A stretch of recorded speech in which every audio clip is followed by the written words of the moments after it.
Bruno Alcântara não era homem de olhar para trás.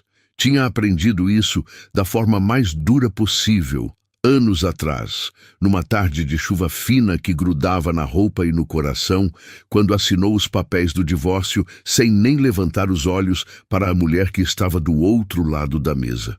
Naquele dia, ele tinha prometido a si mesmo: nunca mais o interior, nunca mais aquela vida, nunca mais Camila Figueiredo.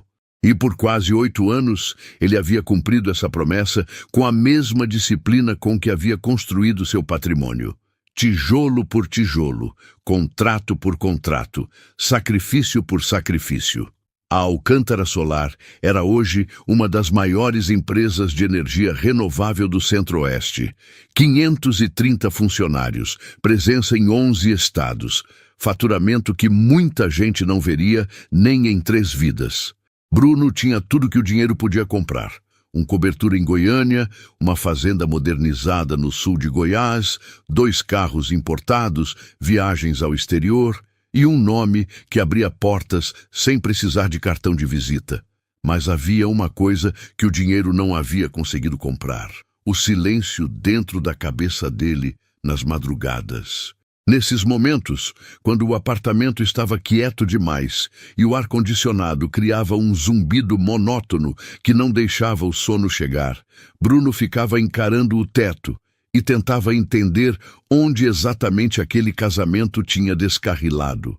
O que tinha dado tão errado? Quem tinha mentido primeiro? Quem tinha acreditado mais fácil do que deveria? Mas ele sempre interrompia esse pensamento antes que chegasse longe demais. Porque olhar para trás não era coisa de homem que tinha um império para administrar. Foi numa segunda-feira de agosto, quando a secretária Renata bateu na porta da sala de reuniões com uma pasta azul na mão e aquela expressão de quem estava prestes a dar uma notícia incômoda, que Bruno soube que sua promessa estava prestes a ser testada. Doutor Bruno, chegou o relatório de viabilidade das terras do projeto Cerrado. Ela colocou a pasta sobre a mesa com cuidado. O engenheiro Tarcísio diz que a melhor faixa para a instalação dos painéis é na região de Iporá, especificamente um conjunto de propriedades rurais na estrada entre Iporá e Israelândia. Bruno abriu a pasta devagar. Os mapas mostravam exatamente o que ele não queria ver. Isso aqui fica a uns 40 quilômetros de Santa Helena, ele disse, mais para si mesmo do que para Renata. 42, pelo que o Tarcísio informou. Bruno ficou em silêncio por uns 3 segundos. Fechou a pasta. Manda o Tarcísio ir lá fazer a vistoria. Doutor Bruno, o Tarcísio já foi. Ele diz que os proprietários só negociam pessoalmente. São 4 famílias diferentes, todas com escrituras antigas, e uma delas está com documentação irregular. Vai precisar do senhor lá para fechar. Bruno se levantou, foi até a janela e olhou para Goiânia lá embaixo. O trânsito, os prédios, a vida que ele havia construído a quilômetros de distância de tudo que um dia havia sido seu. Quando precisa ser? Essa semana, se possível. O prazo do licenciamento ambiental vence no dia 22. Ele ficou mais um momento de costas para ela. Depois girou nos calcanhares com aquela expressão fechada que os funcionários conheciam bem. A expressão que significava que uma decisão havia sido tomada e não adiantava discutir. Reserva o hotel em Iporá. Eu vou terça de manhã. E liga para o Tarcísio. Fala que eu quero ele junto. Renata acenou e saiu. Bruno voltou a olhar pela janela. Santa Helena de Goiás, a cidade onde ele havia nascido, crescido, se casado e se destruído. Ele foi lá dentro da memória por 1 segundo, só 1 segundo, e depois fechou aquela porta com mais força do que de costume. A viagem de terça-feira começou ainda no escuro. Bruno não conseguia dormir quando tinha algo pesado na cabeça, e aquela noite havia sido particularmente longa. Ele tinha ficado na varanda do apartamento até quase meia-noite, com um copo de água na mão, olhando as luzes da cidade e tentando convencer a si mesmo de que aquilo era só um negócio. Mais uma negociação, mais uma propriedade a ser comprada. Nada de diferente. Saiu às 5 da manhã, o céu ainda cor de chumbo, e pegou a BR-158 em direção ao interior. Tarcísio Melo, seu engenheiro-chefe, estava no banco do passageiro com o notebook aberto e os óculos no nariz, revisando os dados de irradiação solar da região. Tarcísio era um homem de uns 50 anos, magro, bigode grisalho, que havia trabalhado para 3 empresas antes de chegar na Alcântara Solar e que tinha a virtude rara de saber quando falar e quando ficar quieto. Naquela manhã, ele escolheu o silêncio por quase 2 horas. Foi só quando o cerrado começou a aparecer nos 2 lados da estrada, com aquelas árvores tortas e resistentes que pareciam feitas de teimosia, que Tarcísio fechou o notebook e disse: "O senhor conhece bem essa região, né? Nasci aqui perto." "Eu sabia." Tarcísio assentiu devagar. Tem aquela coisa quando a pessoa conhece o lugar, uma maneira de olhar. Bruno não respondeu. "As terras que a gente vai ver são boas." Tarcísio continuou, desta vez em tom profissional. "Inclinação adequada, boa exposição solar, distância razoável da subestação. O problema mesmo é o proprietário da última área, um senhor chamado Aristides Lacerda. Documentação embaralhada, dívidas antigas com o INCRA, 2 irmãos disputando herança. Vai ser a negociação mais complicada. Toda negociação tem um ponto difícil. É isso que eu sou pago para resolver." Tarcísio sorriu discretamente. "É verdade. Chegaram em Iporá antes das 8 da manhã. A cidade pequena ainda acordava devagar. Padaria aberta, uma barbearia com a porta entreaberta, um açougue com aquele cheiro forte de carne fresca, misturado com serragem. Bruno estacionou na frente do hotel, um estabelecimento simples, mas limpo, onde já havia reserva feita. As primeiras 2 visitas correram bem. Ney Borges, o primeiro proprietário, era um homem de uns 60 anos que criava gado e vendia leite para uma cooperativa local. Estava com dívidas no banco e precisava de dinheiro. A negociação durou 40 minutos e terminou com aperto de mão. A segunda propriedade pertencia a um casal mais jovem que havia herdado a terra dos pais e não tinha condições de trabalhar sozinho. Também foi rápido. Foi na 3ª visita, já depois do almoço, que as coisas começaram a sair do roteiro.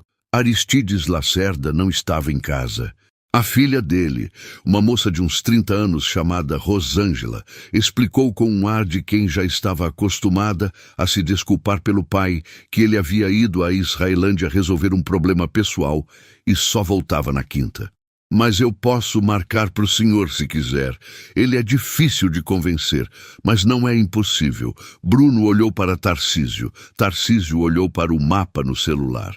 "A gente podia aproveitar e já ir vendo a área", o engenheiro sugeriu. "A propriedade do Aristides fica nessa estrada aqui, ó." Ele mostrou a tela. "Mas do lado tem esse trecho aqui que eu ainda não visitei. Se a irradiação for boa, pode ser que a gente amplie o projeto." "Que estrada é essa?" "Sem nome no GPS. Uma vicinale velha que corta umas propriedades menores. Deve ter uns 8, 10 quilômetros de barro." Bruno olhou para o céu. Estava seco, sol a pino, daquele jeito implacável do agosto goiano que parece querer secar tudo que encontra pela frente. "Vamos lá." A estrada de barro era exatamente o que o nome prometia. 2 sulcos paralelos abertos por décadas de carroça e trator, com capim alto dos 2 lados e, de vez em quando, uma porteira de madeira indicando o começo de alguma propriedade. O ar estava carregado com aquele cheiro de terra quente e capim seco que Bruno conhecia desde a infância. Um cheiro que ele havia tentado esquecer, mas que toda vez que voltava ao interior, grudava na memória como se nunca tivesse saído. Tarcísio anotava coordenadas. Bruno dirigia devagar, os olhos nas curvas da estrada. Passaram por uma fazendinha abandonada, o galpão aberto com ferramentas enferrujadas. Passaram por um pasto onde um grupo de bois magros pastavam com aquela indiferença que o gado tem. Passaram por uma mangueira antiga, enorme, que projetava uma sombra generosa sobre a estrada. Foi depois da mangueira que Bruno desacelerou. Do lado direito da estrada, entre uma cerca velha de arame farpado e um pé de pequizeiro, havia uma casa. Era pequena. Paredes de alvenaria que um dia foram brancas, mas agora exibiam manchas de umidade e tinta descascada. O telhado de amianto com algumas telhas deslocadas. Uma janela com grade de ferro, pintada de verde, a tinta já carcomida pela ferrugem. Um tanque de pedra no lado de fora, daqueles antigos que as casas do interior sempre tiveram, com uma torneira de metal improvisada ligada por uma mangueira transparente. E diante do tanque, de costas para a estrada, uma mulher lavava roupas. Bruno não sabe explicar até hoje o que aconteceu com ele naquele momento. Foi antes de ver o rosto dela, antes de confirmar qualquer coisa. Foi uma coisa que veio do corpo antes de chegar na cabeça, uma espécie de reconhecimento primitivo, como quando você ouve uma música que não escuta faz anos e o corpo lembra antes da mente. Os ombros, o jeito de se curvar sobre o tanque, o movimento dos braços. Ele parou o carro. Tarcísio levantou os olhos do mapa. O que foi? Bruno não respondeu. Abriu a porta. Saiu do carro devagar, como se o chão pudesse ceder. A mulher no tanque ouviu o barulho dos passos na terra e virou o rosto por cima do ombro. E Bruno Alcântara, que havia passado quase 8 anos convencendo a si mesmo de que havia superado aquela parte da vida, sentiu o passado inteiro desabar sobre ele como uma parede. Era Camila. Ela também congelou. Por um segundo, talvez 2, nenhum dos dois se moveu. O mundo em volta deles continuou girando. O vento no capim, o chamado de um pássaro no pequizeiro, o motor do carro ainda ligado, tilintando enquanto esfriava. Mas entre os dois havia uma espécie de bolha onde o tempo tinha parado. Camila Figueiredo. Ela estava diferente. Claro que estava. 8 anos mudam qualquer pessoa. O rosto mais fino, marcado por um tipo de cansaço que não vem de trabalho físico, mas de carregar peso emocional por muito tempo. Os cabelos mais longos, presos de qualquer jeito atrás da cabeça com um elástico. As mãos, que ele havia segurado tantas vezes, agora vermelhas e ásperas de trabalho. Mas os olhos eram os mesmos. Aqueles olhos castanhos escuros que ele conhecia melhor do que os próprios, que um dia tinham olhado para ele com amor absoluto e depois, naquele tribunal, tinham olhado com uma dor que ele havia interpretado como culpa. Bruno. A voz dela saiu baixa, quase sem ar. Camila. Mais silêncio.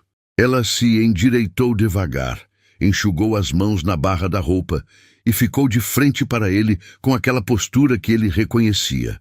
Os ombros levemente para trás, o queixo erguido, a expressão fechada de quem estava se preparando para uma batalha. O que você está fazendo aqui? Eu estava passando na estrada, negócio de trabalho.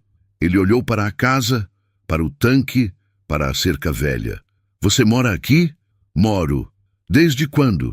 Isso importa? Camila. Não. Ela deu um passo para o lado, como se quisesse criar distância. Não. Você não tem direito de chegar aqui depois de 8 anos e começar a fazer pergunta. A voz dela não estava trêmula. Estava firme, mas com aquela firmeza que vem de quem aprendeu a não deixar nada aparecer no rosto. Bruno conhecia aquela voz. Era a voz de quem já havia chorado tudo o que tinha para chorar, e agora só restava a dureza. Eu não estava te procurando, ele disse, e era verdade. Eu genuinamente não sabia que você estava aqui. Pois é, ela virou o rosto para o lado. Então, pode continuar andando. Mas Bruno não conseguia se mover. Estava olhando para aquela casa, para aquela cerca, para aquela vida que era o oposto de tudo que eles um dia haviam sonhado juntos. E alguma coisa dentro dele, alguma coisa que ele havia tentado enterrar, mas que aparentemente estava muito viva, estava gritando que aquilo não estava certo. Foi nesse momento que a porta da casa se abriu. E um menino saiu correndo. Ele tinha uns 7 anos. descalço, o joelho raspado com uma marca recente, a camiseta azul com um estampado desbotado de algum personagem de desenho animado. Corria com aquela energia descontrolada que só as crianças têm, os braços abertos, os olhos brilhando. "Mãe!" A galinha chocou de novo. "Tem 3 ovos novos no ninho." Ele parou quando viu Bruno. Ficou ali a uns 3 metros, olhando para o estranho com aquela mistura de curiosidade e cautela que as crianças do interior aprendem cedo.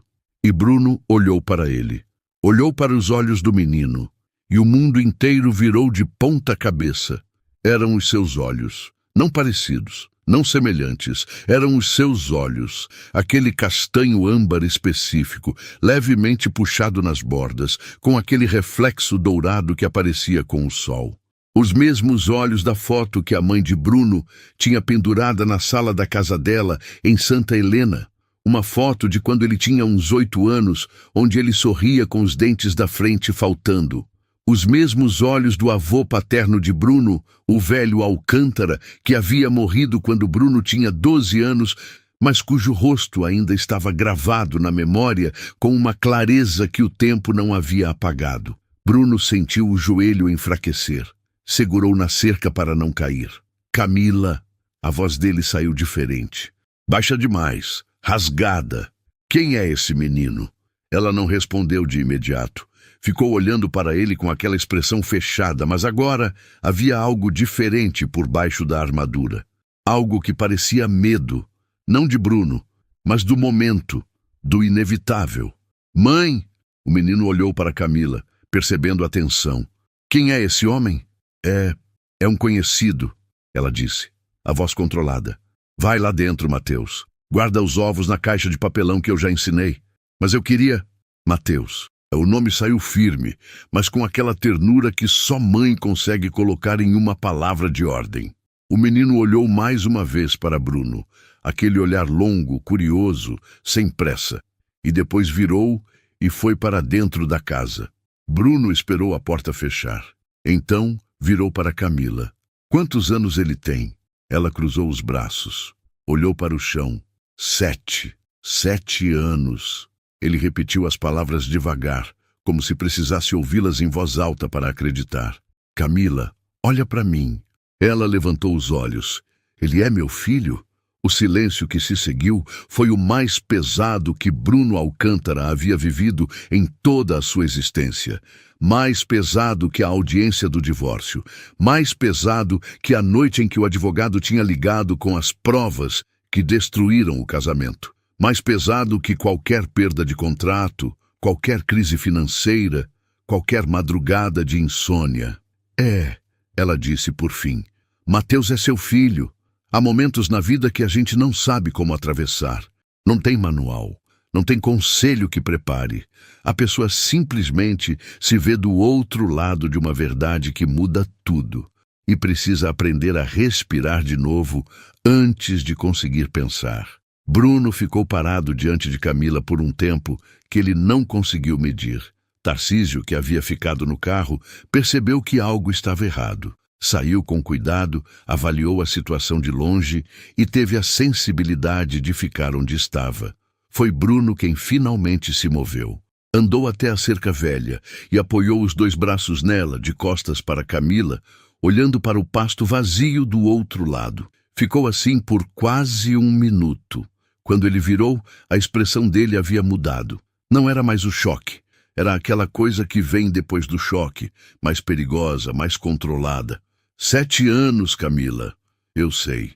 7 anos que esse menino existe e eu não sabia. Eu sei, Bruno. Você sabe. Ele repetiu com uma calma que era mais assustadora do que qualquer grito. Você sabe que eu tenho um filho que caminhou, aprendeu a falar, entrou na escola, cresceu, e eu não vi nada disso. 7 anos. Você sabia disso o tempo todo e decidiu que não era da minha conta? Não foi assim. Então como foi? Agora a voz subiu um pouco. Não muito, mas o bastante. Explica para mim como foi, Camila. Porque, da minha perspectiva, parece bem simples. Você estava grávida quando a gente se divorciou. Você sabia e você escolheu sumir. Camila não recuou. Aquilo era uma coisa que ela nunca havia feito. Nem nos piores momentos do casamento, nem no divórcio, nem agora. Era uma mulher que havia aprendido a não recuar, mesmo quando todo o peso do mundo estava sobre ela. "Você quer ouvir a história?" ela perguntou. "De verdade? Porque não é curta. Eu tenho o dia inteiro." Ela olhou para Tarcísio, que estava à distância respeitosa, fingindo mexer no celular. "Não aqui na frente da estrada." Bruno seguiu o olhar dela. "Tarcísio," ele chamou. "Vai no hotel, eu te ligo mais tarde." O engenheiro assentiu sem fazer perguntas, entrou no carro, deu a ré com cuidado e foi embora pela estrada de barro. Bruno e Camila ficaram sozinhos. Ela o olhou por um momento, avaliando, calculando, e depois virou para a casa. "Entra." A casa por dentro era tudo o que o exterior prometia. Pequena, limpa com um esforço que era visível, mobiliada com o básico que o básico podia oferecer. Uma mesa de madeira no centro da cozinha com 4 cadeiras que não combinavam entre si. Uma geladeira velha que zumbia mais alto do que deveria. Prateleiras com alguns mantimentos organizados com um cuidado excessivo. O tipo de organização de quem aprendeu que desperdício é luxo que não pode ter. Em um canto, havia um caderno aberto sobre uma carteira escolar improvisada. Do lado, um lápis e uma borracha. Bruno olhou para a carteira. "Ele estuda em casa?" "A escola fica a 12 quilômetros. Quando chove, a estrada não dá. Eu complemento em casa." Ela encheu 2 copos com água da torneira e colocou um na frente dele. Não era hospitalidade. Era a coisa certa a fazer com alguém na sua cozinha, mesmo que esse alguém fosse a pessoa mais complicada do seu mundo. Sentaram dos 2 lados da mesa. Por um momento, nenhum dos dois soube por onde começar. Foi Camila quem falou primeiro. "Quando eu descobri que estava grávida, você já tinha me chamado de traidora na frente de meia cidade." Ela disse aquilo sem raiva, com aquele cansaço de quem conta uma história que já contou dentro da própria cabeça 1000 vezes. Bruno não respondeu, mas o queixo dele endureceu. "O Rodrigo tinha levado as fotos para o seu pai. Você se lembra das fotos?" "Lembro. Fotos de mim com o Gustavo, no escritório dele, na varanda do restaurante, uma vez no estacionamento do hospital. Fotos que pareciam dizer uma coisa e eram outra completamente diferente." Ela parou, bebeu um gole de água. "Gustavo era meu primo, Bruno. Meu primo afastado que estava com câncer. Eu acompanhava ele nas consultas porque a família dele estava em Brasília e ele não tinha ninguém aqui. Você sabia disso. Eu te contei sobre o Gustavo. Você falou sobre um primo doente. Não falou o nome, porque o nome não parecia importante. Mas o Rodrigo fez questão de omitir essa parte e montar a história do jeito que ele queria." Bruno ficou em silêncio. Rodrigo Alcântara, seu primo. O homem que havia sido seu melhor amigo por 30 anos, padrinho de casamento, sócio nos primeiros negócios. O homem que havia apresentado as fotos e a história com uma expressão de quem estava sofrendo tanto quanto Bruno. "Quando você tentou falar comigo," Bruno começou devagar, "eu já tinha visto as fotos, já tinha ouvido a versão do Rodrigo. E você, eu fiquei em choque. Eu não consegui me defender direito porque era inconcebível para mim que você pudesse acreditar naquilo." A voz de Camila ficou um tom mais carregada, mas ela a controlou. "Eu entrei em pânico. E quando a pessoa entra em pânico, ela não faz as coisas certas. Eu gritei, eu chorei, eu disse coisas que soaram culpadas mesmo não sendo. E você interpretou tudo como confirmação. O Rodrigo tinha os registros de chamada entre vocês. Registros de chamada de um primo que eu acompanhava para a quimioterapia." A voz dela subiu um pouco dessa vez. Ela respirou fundo. "Eu sei que parecia ruim. Eu sei que de fora a história que o Rodrigo montou era convincente. Mas você tinha 8 anos de casamento comigo. 8 anos, Bruno. E você escolheu acreditar em uma narrativa de 3 semanas em vez de acreditar na mulher que dormiu do seu lado todos esses anos." Bruno não tinha resposta para aquilo, porque era verdade. E parte dele, a parte que havia ficado acordado em muitas madrugadas, já sabia disso havia algum tempo. "Quando eu descobri a gravidez," ela continuou, O divórcio já tinha sido protocolado. Você tinha saído de Santa Helena. Você estava em Goiânia. Eu tentei ligar 2 vezes. Eu não atendi. Não atendeu. E bloqueou meu número na 3ª tentativa. Bruno fechou os olhos por 1 segundo. Eu estava destruído, Camila. Eu também estava. A voz dela não tinha acusação. Tinha algo mais difícil de ouvir. A simples declaração de um fato. Eu estava destruída, grávida, sozinha, e o pai do meu filho tinha bloqueado meu número e ia embora sem olhar para trás. O que eu ia fazer? Aparecer no seu escritório em Goiânia com barriga de 2 meses para receber o quê? Mais humilhação? Bruno não respondeu. Eu pensei em mandar uma carta. Pensei em ir pessoalmente. Mas toda vez que eu imaginava sua cara, aquela expressão que você tinha quando assinou os papéis, como se eu fosse lixo, eu não conseguia me mover. Ela pausou. E então eu decidi que ia criar meu filho, que ia ser suficiente para ele, que não ia precisar de você, não precisar de mim. Ele repetiu as palavras com um amargor que não conseguiu esconder. E o Mateus, ele não tinha direito de me conhecer? Ele tinha. Você tem razão nisso. A honestidade dela o desarmou. Eu errei, ela disse simplesmente. Em algum ponto eu devia ter tentado de novo. Mesmo com medo, mesmo com raiva. Eu devia ter tentado pelo Mateus. Mas eu estava sobrevivendo, Bruno. Um dia de cada vez. E sobreviver não sobra muito espaço para fazer as coisas certas. O silêncio que caiu depois disso foi diferente dos anteriores, menos pesado, mais honesto. Bruno olhou ao redor da cozinha pequena, para as prateleiras organizadas com precisão, para o caderno escolar no canto, para as roupas que ele tinha visto ela lavando do lado de fora. Como você chegou aqui, nessa casa, nessa situação? Camila encostou na cadeira. Depois do divórcio, fiquei em Santa Helena uns 6 meses. Morei na casa da minha tia Norma. Quando a barriga começou a aparecer, o comentário da cidade começou junto. Você sabe como é interior. Todo mundo tem opinião sobre a vida dos outros. Ela olhou para a janela. A história que corria era que eu tinha traído você e ainda fiquei grávida do outro. Ninguém quis ouvir a minha versão. Sua família tinha influência demais. Então eu fui embora. Pra cá? Não direto. Fui pra Goiânia primeiro.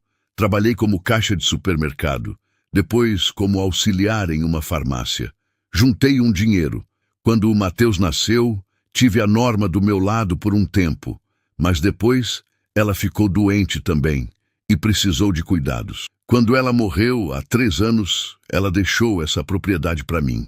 Era da família dela, sempre havia sido. Mas ninguém queria, porque é longe, e a terra não produz muito. Ela olhou para as paredes da cozinha. Mas era meu. Ninguém podia tirar. E você vive de quê? Tenho uma horta. Vendo legumes em Iporá 2 vezes por semana. Faço salgado por encomenda para eventos da cidade. Crio galinhas. Uma pausa. Não é muito, mas é o suficiente. Bruno ficou olhando para ela. Aquela mulher que havia sido sua esposa, que havia dormido do seu lado, que havia compartilhado sonhos e planos e brigas e reconciliações. Agora sentada do outro lado de uma mesa de madeira, contando uma história que doía em cada detalhe. O Mateus sabe quem é o pai? Ele sabe que tem um pai, que o pai mora longe, que as coisas são complicadas. Ela desviou o olhar. Ele nunca perguntou o nome. Ainda. Mas vai perguntar. Com 7 anos, vai perguntar em breve. Eu sei disso. Bruno ficou em silêncio por um longo momento. Então se levantou, foi até a janela e olhou para o quintal onde o pequizeiro balançava levemente com o vento. Do lado de fora, podia ouvir o barulho do menino brincando em algum lugar da casa. Mateus. O nome tinha um peso novo agora. Antes era o nome de um estranho. Agora era o nome do filho que ele nunca havia sabido que tinha. Eu preciso de um tempo, ele disse finalmente. Tudo bem, não vai ser fácil.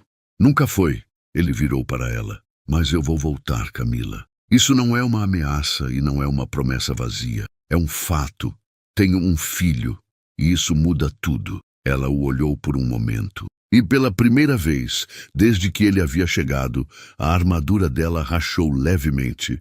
Não era alívio, era algo mais cauteloso.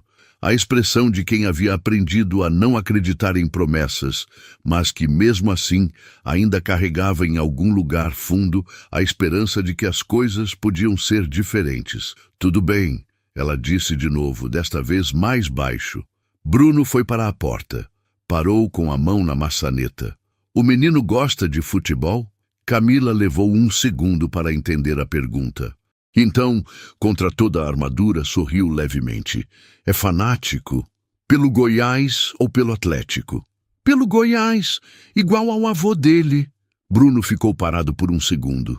O avô, o pai de Bruno, que havia morrido 4 anos atrás sem nunca saber que tinha um neto. Essa dor específica era nova e era funda. Ele saiu sem dizer mais nada. A estrada de volta parecia mais longa do que na ida. Bruno dirigia devagar, os olhos na pista, mas a cabeça em outro lugar completamente. O sol já estava baixo, pintando o cerrado de laranja e dourado, e de vez em quando um urubu cruzava o céu com aquela circularidade preguiçosa que Bruno sempre havia achado perturbadora. O celular tocou 3 vezes durante a viagem. Renata, depois Tarcísio, depois um número do escritório que ele não reconheceu. Ele não atendeu nenhuma das ligações. Quando chegou no hotel em Iporá, estacionou, apagou o motor e ficou dentro do carro por quase 20 minutos. 7 anos. Um menino com os seus olhos que não sabia quem era o pai. Uma mulher que havia sobrevivido sozinha em uma casa com telhado com goteira e tanque de pedra porque ele havia bloqueado o número dela sem ouvir o que ela tinha a dizer. E no meio de tudo isso, uma pergunta que estava crescendo devagar, mas com força. Onde estava Rodrigo nisso tudo? Porque se a história de Camila era verdade, e o instinto de Bruno, que havia passado 8 anos fingindo que não existia, estava gritando que era, então o primo que ele havia tratado como irmão havia destruído seu casamento de propósito. A questão era, por quê? Bruno passou a noite no hotel sem conseguir dormir mais de 2 horas seguidas. Ficava virando na cama, ligando e desligando o ar-condicionado, olhando para o teto com aquela sensação de quem está digerindo algo grande demais para o estômago emocional processar de uma vez. Às 6 da manhã, ele desistiu do sono, tomou um banho longo, desceu para o café da manhã do hotel, aquele café simples de interior com tapioca, queijo coalho e café preto forte, e sentou com o celular na mão. Tinha uma decisão a tomar. Poderia ir embora, voltar para Goiânia, contratar um advogado, tratar tudo aquilo de forma oficial e fria, como um empresário trataria qualquer situação complicada, com distância e processo. Ou poderia ficar. Não era uma decisão fácil. Ficar significava enfrentar coisas que ele havia passado 8 anos evitando. Significava abrir portas que ele havia trancado com cuidado.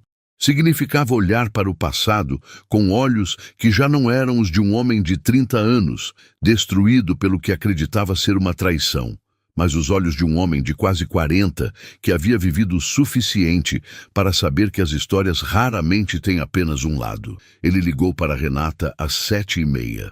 Preciso que você remarca as reuniões de quinta e sexta. Ele disse quando ela atendeu. Vou ficar aqui mais alguns dias. Aconteceu alguma coisa com as negociações? Não. Questão pessoal. Pausa. E Renata, preciso que você levante tudo o que tiver sobre as propriedades que o Rodrigo Alcântara vendeu entre 2016 e 2018. Silêncio do outro lado. Renata conhecia Bruno há 6 anos. Sabia quando não fazer perguntas. Até quando você precisa? O mais rápido possível. Às 9 da manhã, Bruno estava de volta na estrada de barro. Desta vez, ele foi a pé desde onde a estrada principal encontrava a vicinal. Uns 500 metros que ele percorreu devagar, com as mãos nos bolsos e os olhos no chão, como alguém que está ensaiando alguma coisa na cabeça e não quer ser interrompido. Quando chegou no quintal da casa, o menino estava do lado de fora. Mateus estava sentado numa pedra grande perto do pé de pequiseiro, com um carrinho de brinquedo vermelho na mão. O tipo de carrinho que já não tinha mais nenhuma das rodas originais, remendado com tampas de garrafinha. Ele estava fazendo o carrinho subir e descer pela superfície irregular da pedra e fazia barulhos de motor com a boca com uma seriedade absoluta. Quando ouviu os passos, levantou os olhos. Olhos castanho-âmbar com reflexo dourado. Os mesmos olhos de Bruno. Xês. Oi, o menino disse sem o menor sinal de timidez. Oi, Bruno respondeu parando a uns 2 metros. Você voltou. Voltei. O menino olhou para ele com aquela avaliação direta que as crianças têm e os adultos perdem com o tempo. Você conhece minha mãe de onde? Bruno demorou 1 segundo. Da cidade onde a gente cresceu. Ah, Mateus voltou para o carrinho. Você é de Santa Helena? Sou. Minha mãe fala que lá é bonito, que tem um rio. Tem, o Rio Verdão. Você nadava nele? Quando era da sua idade, sim, todo dia no verão. O menino pausou o jogo imaginário e olhou para Bruno com uma expressão pensativa. A minha professora fala que rio de interior não presta mais, que tem agrotóxico. Sua professora está certa. Bruno sentou na beira de um tronco velho que estava próximo. Mas quando eu era criança, era diferente. Como era? E ali, sem planejamento e sem expectativa, Bruno se viu contando para o filho que não sabia que era seu filho sobre o Rio Verdão nos anos 90. Sobre os meninos que iam depois do colégio com roupa e tudo. Sobre as cobras d'água que todo mundo tinha medo, mas ninguém nunca via. Sobre aquela árvore de manga que ficava na beira e que produzia uma manga tão doce que parecia impossível de ser real. Mateus ouvia com aquela atenção total que as crianças dão quando uma história é boa de verdade. Foi Camila quem apareceu na porta. Ela ficou parada no umbral, olhando os dois. Tinha uma expressão que Bruno não conseguiu ler completamente. Havia alívio ali, e ao mesmo tempo aquela cautela de sempre, e alguma coisa mais funda que ela não deixou aparecer. Mateus, vai lavar a mão e tomar café. Mas mãe, o homem estava contando... Café, Mateus. O menino suspirou com aquela dramaticidade de 7 anos que faz tudo parecer uma injustiça histórica, mas se levantou, pegou o carrinho e foi para dentro. Bruno e Camila ficaram olhando um para o outro. Você voltou cedo, ela disse. Precisava conversar mais. Ela acenou para o banco de madeira que ficava do lado de fora da casa, sob a sombra precária de um caibro de madeira que havia sido improvisado como uma cobertura. Sentaram. Estive pensando na história do Rodrigo. Bruno disse diretamente. O que ele ganhou destruindo nosso casamento? Camila ficou quieta por um momento. Demorou você a fazer essa pergunta? 8 anos. Está bem. Ela entrelaçou os dedos. Quando a gente se divorciou, o inventário do seu pai ainda estava em andamento. Você se lembra? Lembro. Levou 2 anos para resolver por causa da fazenda da Chapada. A fazenda que estava em nome da sua mãe, mas com um documento de doação para você que nunca tinha sido registrado. Ela pausou. Quem era o advogado que cuidava do inventário? Bruno ficou quieto. O Rodrigo tinha contratado o Demóstenes Carvalho, ele disse devagar, que era sócio do escritório do irmão do Rodrigo. O silêncio caiu entre eles como uma pedra em água parada. Se você e eu continuávamos casados, Camila continuou, qualquer bem que viesse do inventário seria patrimônio do casal, incluindo a fazenda da Chapada, que na época, segundo o corretor de imóveis, valia uns 2 milhões. E se a gente se divorciava? Você saía do casamento destruído, sem querer saber de nada, disposto a assinar qualquer coisa só para acabar.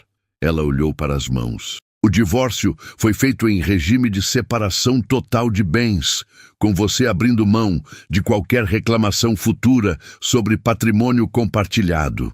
Você se lembra de ter assinado isso? Bruno esfregou o rosto com as mãos. Lembrava.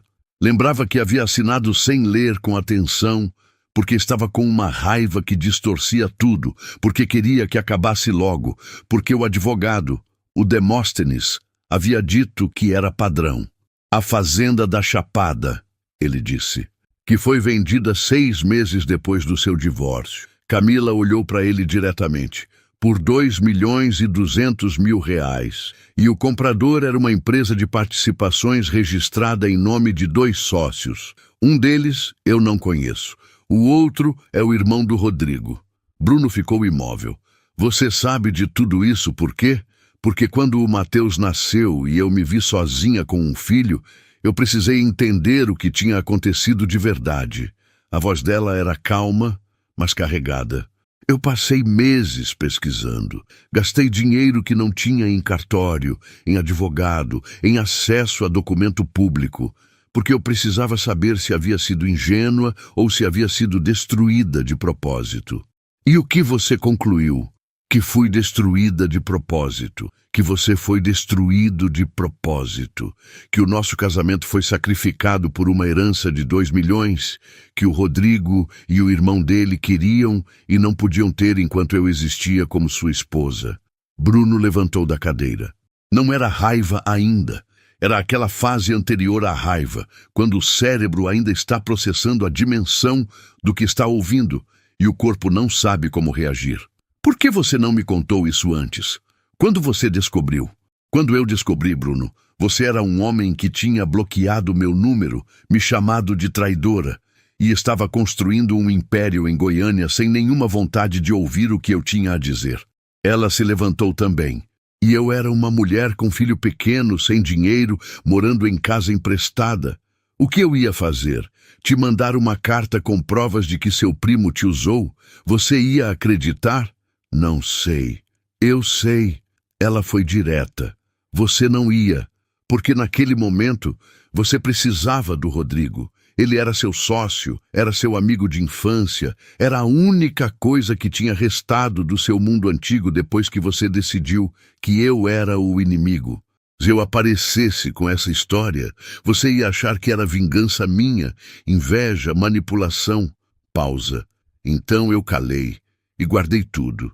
Bruno ficou olhando para ela. Havia uma lógica dolorosa e impecável no que ela estava dizendo. E a parte mais difícil era que ele não conseguia discordar. Naquela tarde, Bruno ligou para o seu advogado em Goiânia. Doutor Heitor Drummond era um homem de 60 anos, que havia lidado com mais casos complicados do que Bruno podia contar, e tinha a virtude de não se surpreender com quase nada. Bruno contou tudo. A história de Camila, o filho, as suspeitas sobre o Rodrigo, a fazenda da Chapada. Do outro lado da linha, Drummond ficou em silêncio por um longo momento. Bruno, você tem as fontes das informações que a Camila levantou? Vou conseguir. Então tem o seguinte. Se o que ela descreve é verdade, estamos falando de estelionato, fraude em documento público, possivelmente conluio com o advogado do inventário. Isso é coisa séria. Pausa. Mas você precisar de provas sólidas. Não basta a versão dela. Eu sei. E sobre o menino, Drummond continuou, você quer entrar com reconhecimento de paternidade? Bruno olhou pela janela do quarto do hotel para a rua de Iporá, lá embaixo. Uma mulher varrendo a calçada, 2 homens conversando na porta de um bar. Mas quero fazer do jeito certo. Não quero que vire uma batalha judicial que assusta a criança. Entendido. Você já conversou com a mãe sobre isso? Ainda não, mas vou. Faça isso logo, Bruno. E me manda o que você tiver de documentação assim que puder. Quando desligou, Bruno ficou sentado na beira da cama por um longo momento. Estava com 42 anos, era dono de uma empresa de 500 funcionários, havia negociado contratos na casa dos milhões, havia viajado para 11 países e naquele momento, sentado num quarto de hotel em Iporá com o sol descendo atrás do cerrado, estava mais perdido do que havia estado na vida inteira, porque o problema não era mais o passado, era o presente. Era um menino de 7 anos que dormia a 12 quilômetros dali, que não sabia que o homem com os seus olhos era o pai dele. E a pergunta que Bruno não conseguia parar de fazer para si mesmo não era o que aconteceu, mas sim o que eu faço agora. Bruno passou mais 4 dias em Iporá. Ele voltou à casa de Camila na manhã seguinte, e na seguinte, e na seguinte. Não com grandes gestos, sem flores, sem envelopes de dinheiro, sem discursos. Apenas aparecia, sentava, conversava. Com Camila, as conversas eram difíceis e necessárias. Tinham aquela qualidade de diálogo entre duas pessoas que ainda estão descobrindo os contornos do que existe entre elas depois de uma ruptura longa. Não era mais o casamento. Não era a inimizade. Era algo que não tinha nome ainda, e os dois pareciam estar concordando tacitamente em não forçar um nome antes da hora. Com Mateus, era diferente. O menino era daquelas crianças que a vida no interior molda de uma forma específica, independentes mais cedo, curiosas de maneira prática, com uma relação com a terra e os bichos que as crianças de cidade raramente têm. Mateus sabia distinguir o barulho de cobra no mato do barulho de lagarto. Sabia quando ia chover pelo jeito que as formigas andavam. Sabia cuidar das galinhas com mais seriedade do que muitos adultos cuidam de responsabilidades maiores. E era incrivelmente parecido com o pai em coisas que Bruno só foi percebendo aos poucos. A maneira de fruncir o senho quando estava pensando. O tique de bater levemente o dedão do pé quando estava nervoso. A tendência a fazer silêncio quando estava processando algo ao invés de reagir imediatamente. Na terceira visita, Mateus perguntou, do nada, enquanto os dois estavam alimentando as galinhas no quintal. Você vai ficar aqui, em Iporá? Aqui perto. Bruno parou o que estava fazendo. O menino estava olhando para ele com aquela expressão séria demais para 7 anos. Por enquanto, sim. Minha mãe fica mais feliz quando você vem. Bruno ficou em silêncio. Ela não fica feliz, não. Mateus emendou com aquela honestidade brutal de criança. Fica séria, mas diferente de quando fica séria de preocupada, fica séria de pensando em coisa importante. Bruno olhou para o menino. E você? Você gosta quando eu venho? Mateus considerou a pergunta com a mesma seriedade que daria a uma questão matemática difícil. Gosto. Você sabe muita coisa de interior que minha mãe não sabe. Bruno deu uma risada. A primeira risada real desde que havia chegado em Iporá. Saiu do fundo, sem querer, daquele lugar onde as risadas verdadeiras ficam. Sua mãe cresceu na cidade? Em Santa Helena. Mas lá ela morava num bairro. Não sabia coisas de roça. Ela aprendeu aqui. Pausa. Ela aprende rápido. Aprende. Bruno assentiu. Sempre aprendeu. Na quinta-feira, Bruno finalmente se reuniu com Aristides Lacerda. O velho era exatamente o tipo de homem que Tarcísio havia descrito, teimoso, desconfiado, com uma história de vida que o havia ensinado a não confiar em gente de fora, trazendo dinheiro. Havia passado décadas brigando com irmãos por herança, tinha dívida velha com banco e cartório, e olhava para Bruno com a expressão de quem já havia sido enganado antes e não ia deixar acontecer de novo. Mas Bruno tinha crescido no interior. Sabia como conversar com esse tipo de homem. Não com números primeiro, mas com tempo, com café tomado devagar, com perguntas sobre a terra, sobre o gado, sobre a família. Com o respeito de quem entende que aquela propriedade não é apenas um ativo financeiro. É a vida inteira de uma pessoa condensada em escritura. Levou 3 horas. No final, Aristides assinou. Tarcísio, que havia acompanhado a reunião em silêncio absoluto, saiu de lá com uma expressão de quem tinha assistido a algo raro. Como você faz isso? Ele perguntou quando chegaram no carro. Faço o quê? Falar com esse tipo de homem. Eu tentei na semana passada e ele me expulsou em 20 minutos. Bruno ligou o carro. Quando eu tinha a idade do Mateus, ele disse, quase sem perceber que estava dizendo o nome. O meu avô me levava nas negociações de gado que ele fazia. Eu ficava quieto no canto e observava. Ele sempre dizia que negociação com um homem do interior começa com respeito e termina com confiança. Você não vende nada para quem não confia em você. Tarcísio assentiu. Mateus é o menino da casa ali na vicinal? Bruno ficou quieto por um segundo. Tarcísio não disse mais nada. Mas havia uma compreensão nos olhos dele que Bruno notou e reconheceu. Na sexta-feira de manhã, Bruno estava sentado na mesa da cozinha de Camila quando o celular dela tocou. Ela viu o número e a expressão dela mudou. Bruno notou a mudança, mas não disse nada. Ela atendeu, foi para o quintal, ficou lá por uns 10 minutos com a voz baixa demais para ele ouvir. Quando voltou, havia uma tensão nova no rosto dela. "O que foi?" ele perguntou. Ela sentou. Ficou olhando para a mesa por um momento. "Era a Rosaria, irmã da minha tia Norma." Pausa. "Ela ficou sabendo que você está aqui." "Como ela ficou sabendo?" "Interior, Bruno. A gente sabe que você estava negociando terras por aqui. O nome Alcântara não é pequeno. Alguém falou para alguém que falou para alguém." Ela esfregou as mãos nas pernas. Ela está preocupada. "Com quê?" Camila levantou os olhos. "Com essa propriedade." Ela disse as palavras devagar, como se estivesse pesando cada uma. "A Rosaria sempre achou que essa terra devia ter ido para ela, não para mim. A Norma era minha tia, por parte de mãe, mas a Rosaria é irmã dela por parte de pai. A herança foi contestada na época. A Norma deixou por testamento, então a Rosaria perdeu, mas ela nunca aceitou. E agora? Agora ela ouviu que um empresário de energia solar está comprando terra nessa região. E ela está imaginando que você vai comprar essa propriedade." Camila olhou diretamente para ele. "Ela vai usar isso como argumento para reabrir a questão da herança, que eu estou vendendo a terra da família para o meu ex-marido."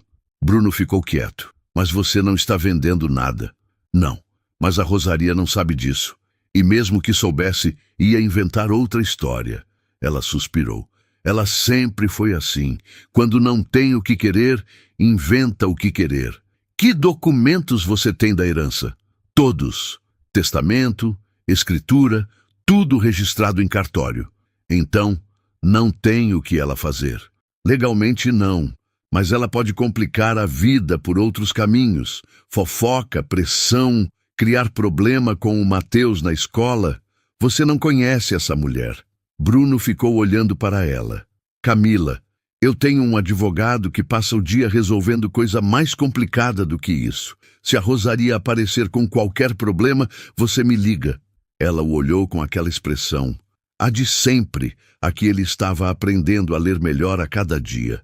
Não era gratidão exatamente. Era algo mais parecido com o reconhecimento de que havia alguém do outro lado, pela primeira vez em muito tempo. "Tudo bem," ela disse. Foi nessa manhã que a conversa mais importante aconteceu.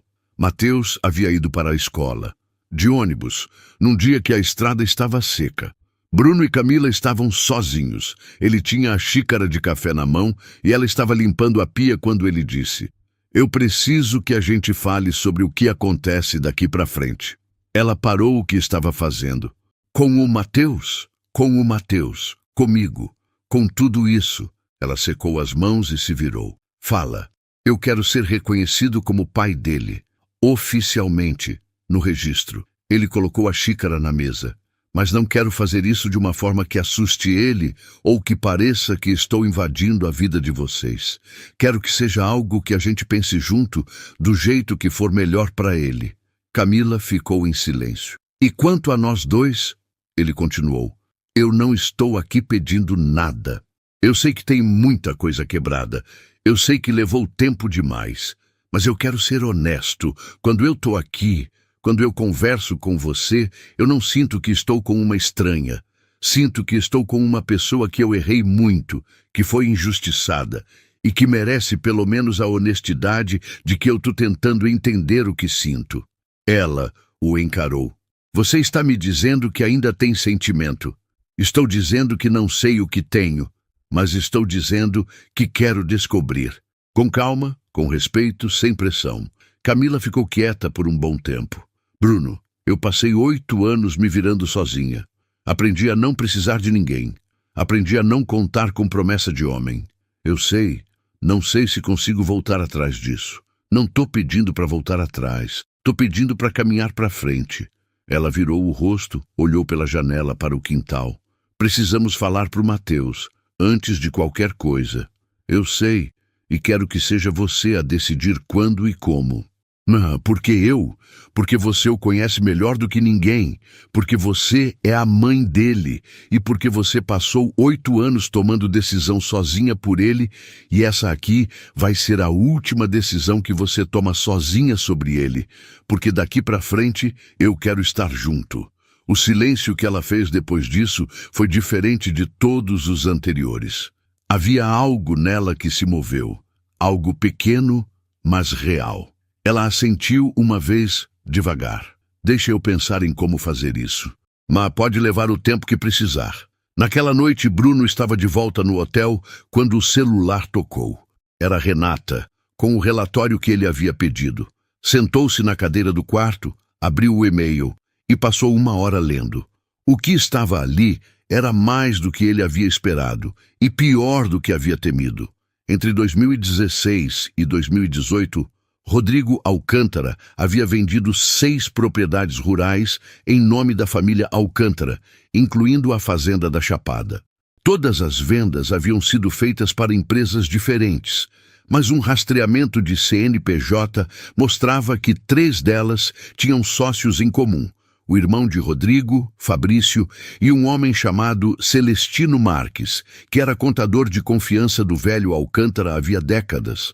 O total das propriedades, aproximadamente 6 milhões de reais, e o destino do dinheiro, disperso em contas, empresas de fachada e uma propriedade no nome de Fabrício no Mato Grosso.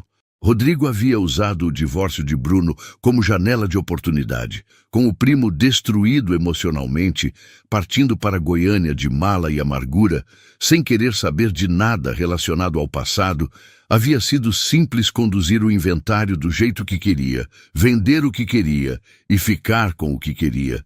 Bruno fechou o laptop. Ficou sentado no escuro por um longo momento. Havia raiva ali, uma raiva antiga, represada, que agora tinha nome e endereço. Mas havia também algo mais fundo, a compreensão definitiva de que havia perdido 8 anos da vida, o casamento, o filho, a paz, por causa de uma ganância que jamais havia suspeitado de onde vinha. Pegou o celular e mandou tudo para o Dr. Drummond. A mensagem de texto que acompanhou era curta. Pode começar. Passou 1 mês. Bruno voltou para Goiânia, mas não foi o mesmo retorno de sempre. Desta vez ele voltou com uma lista de coisas a resolver, uma clareza que havia anos não sentia, e o contato de Camila salvo no celular com um simples Camila, sem sobrenome, sem qualificação, do jeito que você salva pessoas que são simplesmente parte da vida. Eles conversavam por telefone, todo dia, normalmente à noite, depois que Mateus dormia. Eram conversas que começavam com o prático, o andamento do reconhecimento de paternidade, uma goteira no telhado que precisava ser consertada, o material escolar do menino e às vezes escorregavam para o pessoal, para memórias, para aquelas conversas de madrugada que só acontecem quando as defesas estão baixas e a honestidade tem mais espaço para circular. Em uma dessas noites, Camila perguntou: "Você ficou com muita raiva de mim nesses anos?" "Sim, por muito tempo." "E agora?" Bruno ficou em silêncio. "Agora eu fico com raiva de ter ficado com raiva de você." Ela deu uma risada baixa, a primeira risada genuína que ele havia ouvido dela. "Isso não faz nenhum sentido." "Faz todo sentido. É diferente." O processo judicial contra Rodrigo Alcântara começou silenciosamente, como os processos importantes costumam começar. Drummond havia construído um caso sólido. Documentação das vendas irregulares, rastreamento das empresas, testemunho de um contador que havia trabalhado com o velho Alcântara e estava disposto a falar em troca de acordo. Havia também a corroboração, ainda que indireta, das pesquisas que Camila havia feito anos atrás, que agora eram formalmente incluídas como peças do processo. Quando Rodrigo foi notificado, ligou para Bruno imediatamente. Bruno atendeu. "Bruno, cara, isso é um erro." "Deixa eu explicar." "Rodrigo." A voz de Bruno era calma. absolutamente calma. A calmaria de quem não tem mais nada a perder naquela batalha, porque já sabe exatamente o que quer. Você vai ter a oportunidade de explicar tudo isso para o juiz. E desligou. Não houve mais ligações. O momento em que Bruno foi apresentado oficialmente a Mateus como pai aconteceu numa tarde de setembro. Camila havia preparado o menino ao longo de 2 semanas. Conversas pequenas, cuidadosas, com a habilidade de quem conhece o filho em cada detalhe. Havia explicado que o pai de Mateus era um homem bom que havia vivido longe por causa de uma história complicada de adultos, mas que agora queria fazer parte da vida dele. Mateus havia feito poucas perguntas. As crianças muitas vezes processam as grandes notícias com menos drama do que os adultos esperam, porque a realidade delas é construída no presente. E no presente havia um homem que aparecia toda semana, que sabia sobre o Rio Verdão e sobre formigas que anunciam chuva, e que tinha os mesmos olhos que ele. Naquela tarde, os 3 estavam sentados à mesa da cozinha. Camila tinha feito frango com pequi, porque era o prato que Mateus mais gostava, e porque ela havia decidido que um momento assim merecia o cheiro de comida boa na casa. O menino estava sério do jeito dele, com o cotovelo na mesa e o queixo apoiado na mão, olhando para Bruno. Então você é meu pai? Sou. Por que você demorou tanto? Bruno respirou. Porque eu e sua mãe, a gente teve um problema muito grande, faz muito tempo, e eu fiz coisas erradas que me afastaram de vocês. Eu me arrependo muito disso. Mateus ficou pensando. Você vai embora de novo? Não do jeito que eu fui antes. Eu moro em Goiânia, então vai ter distância, mas isso não significa ausência. Tem diferença entre distância e ausência. O menino considerou aquilo. Minha professora disse uma vez que o pai do João sumiu e nunca mais voltou. O João chora às vezes por causa disso. Eu sei que tem muita gente que faz isso. Bruno olhou para o filho. Eu não vou fazer isso. Pode me cobrar se eu esquecer dessa promessa. Mateus olhou para ele por um longo momento, aquele olhar de avaliação que Bruno havia aprendido a reconhecer e que agora sabia de onde vinha. Depois estendeu a mão da forma mais séria e formal que um menino de 7 anos é capaz. Tudo bem, pode ser meu pai. Bruno levou 1 segundo para reagir. Depois, segurou a mão do filho. A cozinha ficou em silêncio por um momento. Camila estava de costas para os dois, mexendo em algo no fogão, mas Bruno viu os ombros dela tremerem ligeiramente. Mateus puxou a mão de volta e olhou para a mãe. Frango com piqui já está pronto, mãe? Camila deu uma gargalhada. Aquela gargalhada que vem depois que a emoção passou do ponto e a única saída é o riso. Tá pronto, filho. Nos meses seguintes, a vida foi se reorganizando. Bruno comprou um terreno em Iporá e contratou uma construtora para reformar a casa de Camila. Não substituir, reformar. Ela havia deixado claro desde o início que não queria que a casa sumisse. Aquela casa havia sido construída com suor e orgulho, e havia dignidade nela que dinheiro não tinha o direito de apagar. Então a casa foi reformada. Telhado novo, paredes refeitas, janelas trocadas, banheiro ampliado, uma varanda de madeira no quintal, onde o pequiseiro ainda ficava no mesmo lugar de sempre. Continuava sendo a casa dela, só estava melhor. Bruno ia todo mês, às vezes mais. Mateus foi conhecer Goiânia. Ficou boquiaberto com o cobertura. Andou pelos cômodos com aquela expressão de arqueólogo, descobrindo ruínas, tocando nas coisas com cuidado. Mas na segunda noite, quando Bruno perguntou o que ele mais havia gostado da cidade, o menino respondeu sem hesitar.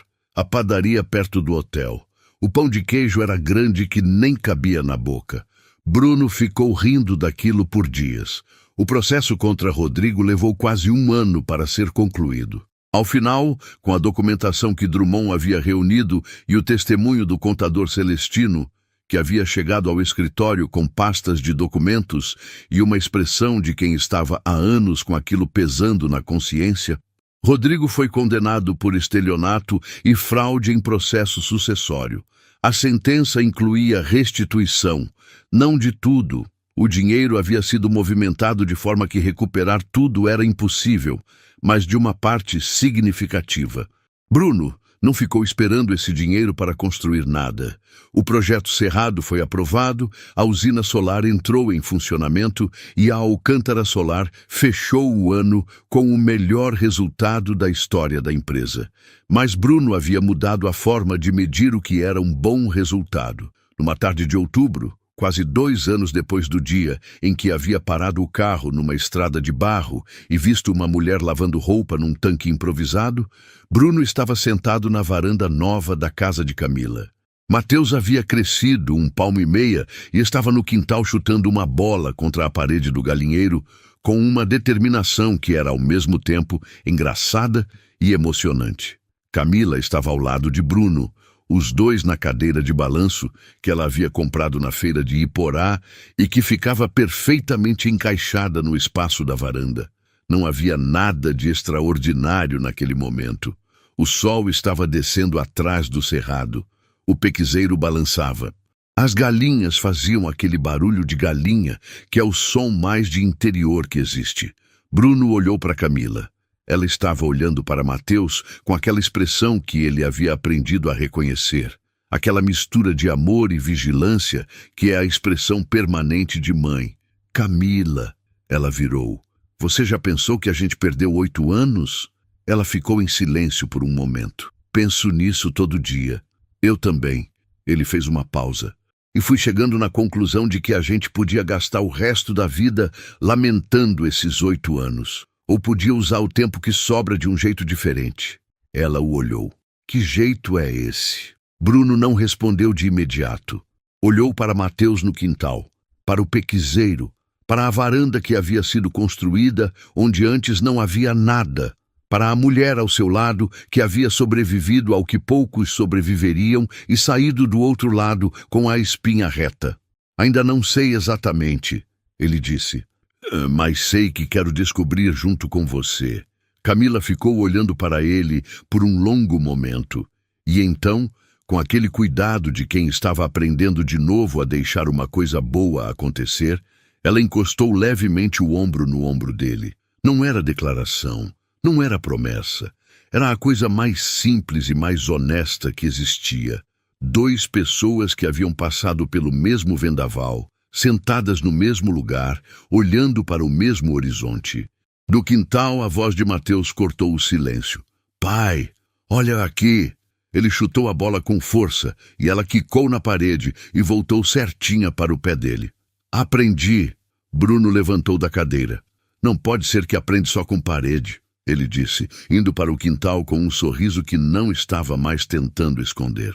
Deixa eu ensinar do jeito certo. Mateus riu e saiu correndo pelo quintal com a bola, e Bruno foi atrás. Um homem de 42 anos perseguindo um menino de 8 num quintal de interior, com o cheiro de pequi no ar e o cerrado pintado de laranja ao fundo. Camila os observou da varanda, e pela primeira vez em muito tempo não havia nada pesado dentro dela. Nenhum cálculo de sobrevivência, nenhum peso de decisão que precisava ser tomada sozinha. Havia apenas aquele quintal, aquele menino, aquele homem, e a sensação silenciosa, mas absolutamente real, de que, mesmo depois de tudo, a vida havia encontrado um jeito de fazer sentido. Nem todo reencontro é fácil. Alguns chegam com o peso de tudo que ficou para trás. As palavras não ditas, os anos não vividos, as escolhas que pareciam permanentes, mas eram apenas portas fechadas, esperando pela mão certa. Bruno e Camila não voltaram para o que eram. Foram para algo novo, construído sobre os escombros do que havia sido destruído. Mais honesto, mais forte, mais consciente do quanto o silêncio pode custar e do quanto a verdade pode libertar. E Mateus cresceu sabendo quem era o pai, que é, no fim, o que mais importava. Se essa história tocou no seu coração, se você sentiu cada emoção junto com o Bruno, a Camila e o pequeno Mateus, então você já sabe o que fazer. Se inscreva no canal para não perder nenhuma das nossas histórias. Cada semana tem uma nova narrativa esperando por você. Histórias de interior, de verdade, de gente que ama, erra, perde e recomeça. Dê um like se essa história valeu cada minuto do seu tempo. Ative o sininho de notificações para ser o primeiro a saber quando uma nova história chegar, porque quem ativa o sino nunca perde o que importa. Deixe um comentário contando o que você sentiu. Qual foi o momento que mais te emocionou? O reencontro de Bruno e Camila? O dia em que Mateus estendeu a mão para o pai? Conta pra gente. E uma coisa especial, de onde você está assistindo esse vídeo? Escreve aí nos comentários a sua cidade e o seu estado. A gente adora saber de onde vêm as pessoas que fazem esse canal crescer. O nosso canal existe por causa de vocês. Cada inscrito, cada like, cada comentário é o combustível que nos mantém criando histórias que valem ser contadas. Até a próxima história.